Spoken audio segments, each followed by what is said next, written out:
পবিত্র ঈদুল আজহার ছুটি শুরু আজ থেকে। ভোগান্তি উপেক্ষা করে বাড়ি যাচ্ছে নগরবাসী। বাস ও রেল স্টেশনে ভিড়। কোরবানি উপলক্ষে জমে উঠেছে রাজধানীর পশুর হাট। দাম নিয়ে ক্রেতা বিক্রেতা উভয়ের অসন্তোষ। লাব্বাইক আল্লাহুম্মা লাব্বাইক ধ্বনিতে শুরু হয়েছে পবিত্র হজ। মিনা থেকে আরাফাতের ময়দানে যাত্রা হাজিদের। ব্যাংকে মিলছে না নতুন টাকা, চড়া দামে খোলা বাজারে বিক্রি। এবং যুক্তরাষ্ট্রে যেতে পারবে না 12টি দেশের নাগরিক। হার্ভার্ডে বিদেশি শিক্ষার্থীদের 6 মাস প্রবেশ নিষেধাজ্ঞা দিলেন ট্রাম্প। আমন্ত্রণ টিভিএস নিউজ অব দ্য ডেতে। সাথে আছে বিরঞ্জু ইফতেখার। এতক্ষণ দেখছিলেন সংবাদ শিরোনাম, এবারে জানাবো বিস্তারিত। এত ভোরে কই যাও? আজকে না গ্রামে যাব। আর তে আব্বার মতন ভোরবেলা উঠে গেছে ট্রেন ধরতে। তাহলে যাব কিভাবে? দেশি অ্যাপে যাব।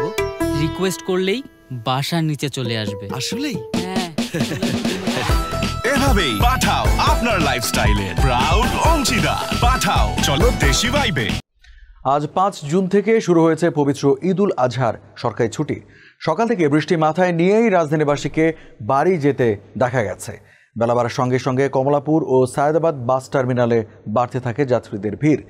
এদিকে ঈদযাত্রায় মহাসড়কে অতিরিক্ত যানবাহনের চাপ ও যমুনা সেতু সংলগ্ন সড়কে রাতে একাধিক গাড়ি বিকল হওয়ায় ঢাকা টাঙ্গাইল যমুনা সেতু মহাসড়কে 13 কিলোমিটার এলাকায় যানজটের সৃষ্টি হয়।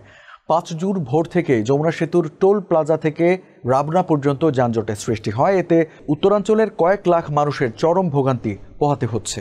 বিশেষ করে নারী, শিশু ও বৃদ্ধদের যানজটে বেশ কষ্ট হচ্ছে। সারা দেশে কোরবানি উপলক্ষে জমে উঠেছে পশুর হাটগুলো। তবে রাজধানীতে একটু দেরিতে জমলেও শুরু হয়েছে কোরবানির পশু বেচাকেনা। বৃষ্টি উপেক্ষা করে বিভিন্ন জেলা থেকে ঢাকায় ট্রাকে করে আসছে কোরবানির পশু। প্রতিবারের মতো এবারে হাটে নিয়ে আসা হয়েছে বড় সাইজের গরু। তবে এবার বেশ হতাশ বিক্রেতাদের দাবি, যে দামে বিক্রি করতে চাইছেন তারা, তার কাছাকাছি দামও বলছে না ক্রেতারা। এছাড়া ঈদের 2 দিন বাকি থাকলেও এখনও হাটে ক্রেতা কম বলেও জানান তারা।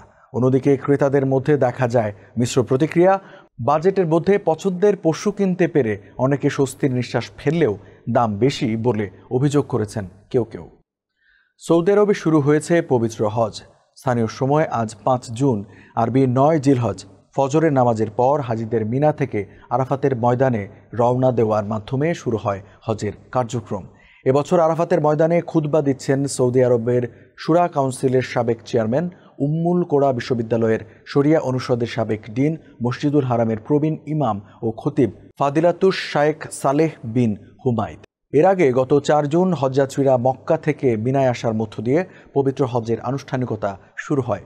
বাংলাদেশ সহ বিশ্বের অন্তত 180টি দেশ থেকে প্রায় 15 লাখ ধর্মপ্রাণ মুসলমান এবার হজে অংশ নিচ্ছেন। এবছর বাংলাদেশ থেকে হজে গেছেন 87,100 জন।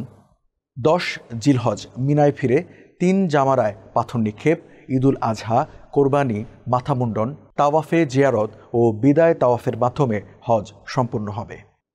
অন্তর্বর্তী সরকারের তৈরি করা নতুন 20 টাকার একটি বান্ডেল, যার মূল্য 2000 টাকা, বিক্রি হচ্ছে 2800 টাকায়। অর্থাৎ অতিরিক্ত নেওয়া হচ্ছে 800 টাকা।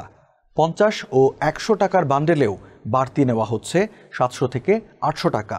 ক্রেতাদের অভিযোগ, ব্যাংকে নতুন নোট না মেলায় খোলাবাজারে এসেছেন নতুন টাকা সংগ্রহ করতে।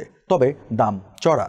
ঈদুল আজহাকে সামনে রেখে নতুন টাকা বিতরণের জন্য প্রতিটি বাণিজ্যিক ব্যাংককে শত কোটি টাকা দিয়েছে বাংলাদেশ ব্যাংক। কিন্তু অভিযোগ উঠেছে, কিছু ব্যাংকের অসাধু কর্মকর্তা এই টাকা সাধারণ গ্রাহকের মধ্যে বিতরণ না করে অধিক লাভের আশায় তা সরবরাহ করছেন খোলাবাজারে।